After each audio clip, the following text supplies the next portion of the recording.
Halo semuanya, Assalamualaikum warahmatullahi wabarakatuh. Salam sejahtera, salam bahagia untuk kita semuanya. Salam PKH.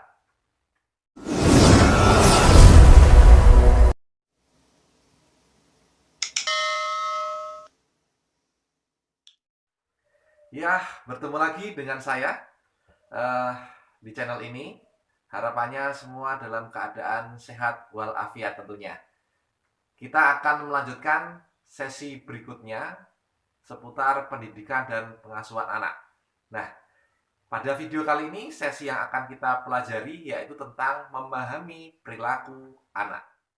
Tujuan dari video kali ini adalah yang pertama, memberikan pengetahuan dan keterampilan untuk meningkatkan perilaku baik anak. Yang kedua, memberikan metode yang tepat dalam mengurangi perilaku buruk pada anak. Sebelum ke pembahasan, ada yang ingin saya tanyakan kembali. Kira-kira pada materi video sebelumnya, apakah sudah dipraktekkan di rumah? Harapannya sudah ya. Kenapa? Karena tujuan dari praktek tersebut adalah untuk membantu anak dan orang tua agar menjadi keluarga yang bahagia. Selalu semangat, jangan menyerah dalam menciptakan keluarga yang hebat dan bahagia tentunya. Nah, sekarang yang ingin saya sampaikan pada video kali ini adalah tentang memahami perilaku anak. Perilaku anak berkaitan dengan perasaan mereka. Sebagai contoh, anak tertawa ketika mereka bahagia. Mereka berteriak atau marah-marah ketika mereka kesal. Semakin sering anak merasakan kebahagiaan, maka akan semakin banyak perilaku baik yang ia lakukan. Sebaliknya, semakin sering anak frustasi, maka akan semakin sering pula anak akan berlaku buruk karena dampak dari perasaannya. Untuk lebih jelas dalam pemahaman kita, akan kita perlihatkan video animasi dari keluarga Bu Lili. Mari kita tonton bersama. Silakan. Ita, tolong ambilkan merica, nak.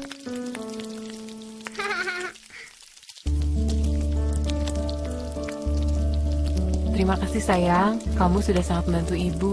Sekarang kamu sikat gigi ya. Bisa sendiri kan? Ibu masih sibuk masak.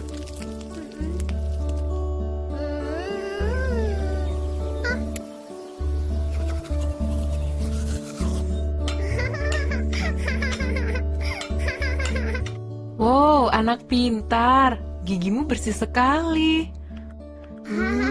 Harum lagi. Wangi pasta gigi. Ibu sangat bangga padamu. Nanti kita ceritakan ke bapak ya, kalau Ita sudah bisa sikat gigi sendiri. Dan sebelum kamu tidur nanti, Ibu akan ceritakan dongeng yang baru untuk Ita.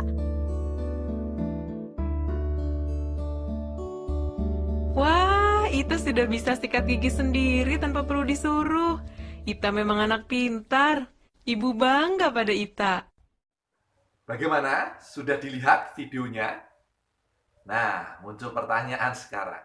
Apa yang kita pelajari dari video tersebut? Yang kedua, bagaimanakah perasaan si anak atau si Ita ya nama anaknya ketika melihat perilaku dari Ibu Lili?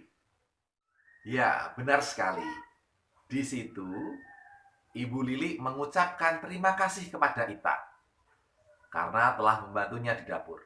Bagi Ita, dia merasa dihargai dan hal ini menumbuhkan rasa senang sehingga di kemudian hari dia akan rela untuk membantu Ibu Lili. Yang kedua, Ibu Lili juga memuji si Ita karena si Ita mau menggosok gigi sendiri. Kemudian, selain memuji, Ibu Lili juga memberikan sebuah penghargaan kepada Ita. Berupa apa? Berupa akan membacakan dongeng sebelum tidur. Nah, selain penghargaan memberikan dongeng, Bu Ita juga memberikan perhatian dengan cara memberikan pelukan kepada si Ita. Nah, dari sini muncul pertanyaan dari saya. apakah Anda atau kita semua ini pernah memuji anak karena sifat baiknya? Kemudian, bagaimana sih cara memuji anak? Lalu, bagaimanakah reaksi anak setelah mendapat pujian? Nah, dari pertanyaan tadi dapat kita simpulkan bahwasanya perasaan anak ketika mendapat pujian jelas mereka akan menjadi senang. Yang kedua, memuji anak dengan cara memberikan perhatian dan kata-kata yang baik atau motivasi sehingga anak menjadi senang dan akan terus untuk berbuat baik. Kemudian, cara meningkatkan perilaku baik pada anak yaitu dengan memberikan pujian dan memberikan penghargaan saat anak melakukan hal yang baik. Nah, sekarang kita coba untuk bareng-bareng sama-sama untuk membuka kedua telapak tangan kita seperti ini. Nah, dalam posisi terbuka. Dan sekarang bayangkan ada setumpuk pasir di telapak tangan kita ini.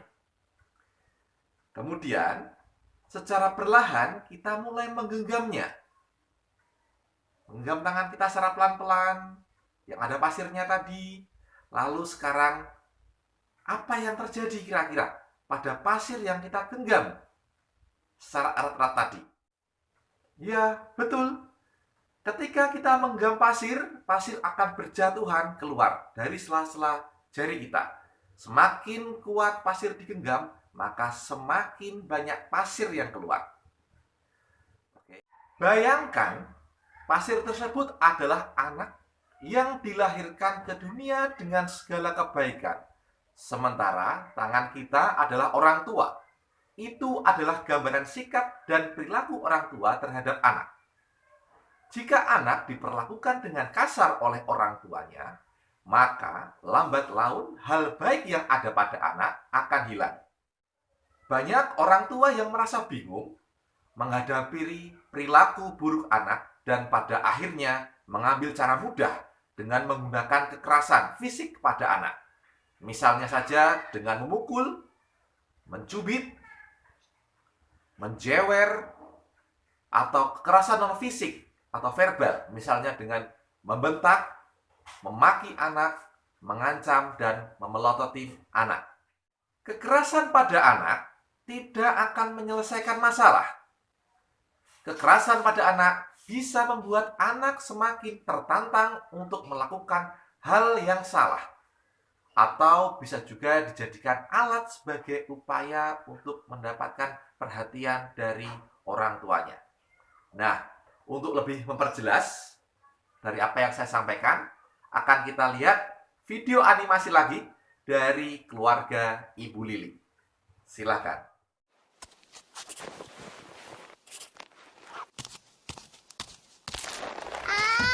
Kakak nakal. Agus, berdiri di pojok. Kamu kan sudah janji tidak akan mengganggu adikmu. Kamu tidak boleh memainkan majalah ini lagi. Nah, sekarang berdiri diam di situ selama 7 menit. Kalau kamu beranjak dari situ, kamu harus kembali berdiri di situ lagi 7 menit lagi. Nanti Ibu beritahu kalau waktumu sudah 7 menit. Sudah, Ita? Cup, cup, cup, cup. Yuk main sama Ibu. Oke, sudah dilihat ya video dari keluarga Ibu Lili tadi. Nah, kira-kira apa yang bisa kita pelajari dari video tersebut? Ya, benar sekali. Sangat wajar jika terkadang sebagai orang tua kita merasa kesal dan marah karena merasa kelelahan dalam menghadapi anak. Ketika orang tua tidak mampu mengendalikan sikapnya karena kelelahan, tadi karena sibuk bekerja, sebaiknya orang tua mengambil waktu untuk menenangkan diri sejenak. Baru kemudian berikan respon terhadap perilaku anak. Seperti video tadi, si Agus disuruh oleh Bu Lili untuk berdiri di pojok. Tujuannya apa? Karena biar sama-sama untuk menenangkan diri, baik bagi si Agus, si anak, maupun Ibu Lili, untuk mengontrol emosi masing-masing. Memberikan waktu bagi anak untuk menenangkan diri setelah melakukan perbuatan buruk akan bermanfaat ketika ia merasa sangat marah. Dengan begitu, diharapkan anak dapat menenangkan diri dan berpikir akibat dari tindakannya. Ini terutama bagi anak yang usianya di atas 2 tahun. Kalau yang di bawah mungkin belum bisa diterapkan. Seperti itu ya. Oleh sebab itu, kita sebagai orang tua wajib untuk bisa mampu mengendalikan diri agar tidak terbawa emosi, sehingga jangan sampai kita melakukan kekerasan terhadap anak. Karena kekerasan tersebut akan memberikan dampak terhadap anak. Ada 2 dampak yang mesti kita tahu. Yang pertama, dampak fisik berupa anak menjadi terluka. Yang kedua, secara non-fisik, anak akan menjadi pemarah, agresif, tidak percaya diri, dan akan susah untuk berkonsentrasi dalam belajar. Maka, perlu kita hindari hal-hal semacam ini tadi. Nah, dari itu semua, ini ada beberapa tips tentang bagaimana cara mengurangi perilaku buruk pada anak. Nah, ada 3 tipe, yaitu untuk anak di bawah 2 tahun. Caranya bagaimana? Yang pertama, buatlah lingkungan yang aman bagi anak. Kemudian, batasi anak menonton TV.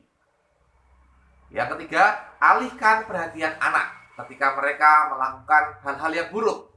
Kemudian, jelaskan akibat perilaku buruk pada anak.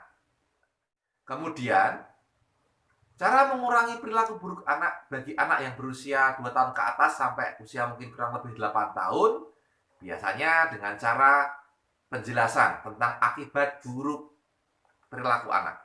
Kemudian, buat aturan bersama pada anak. Kemudian, berikan waktu untuk menenangkan diri. Kemudian, mengacuhkan tindakan yang tidak berbahaya dan hanya untuk menarik perhatian saja. Lalu, bagi remaja, nah ini ada caranya, hampir sama dengan yang lain, cuma agak lebih sedikit dewasa, yaitu memberikan kebebasan bagi anak disertai tanggung jawab. Kemudian, meminta pendapat anak untuk menentukan aturan bersama. Ya, disepakati bersama. Kemudian, menjelaskan akibat perilaku buruk anak. Nah, itu tadi beberapa hal yang bisa saya sampaikan seputar sesi kita pada video kali ini tentang bagaimana memahami perilaku anak.